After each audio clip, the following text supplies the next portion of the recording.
So guys हमने bye किया फ्लिपकार्ट से ईयरबड्स जो कि मुझे पड़ेगा लगभग 800 रुपये के। तो फिलहाल इसके अनबॉक्सिंग करते हैं, फिर आप लोगों को दिखाते हैं कैसा। ठीक है समझ गया। देखते हैं कैसा क्वालिटी इसके अंदर बना है। सो गाइस ये है बोर्ड का बॉक्स, आप देख सकते हैं इसके अंदर ये सब। और ये है airports 121 true wireless earbuds boat का है। प्लस में देखते हैं अंदर कैसे।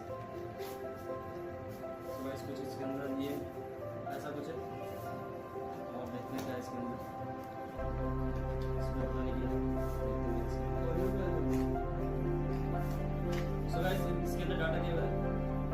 इसके अंदर डाटा केबल जिससे आप इसको चार्ज कर सकते हैं। तो देखते हैं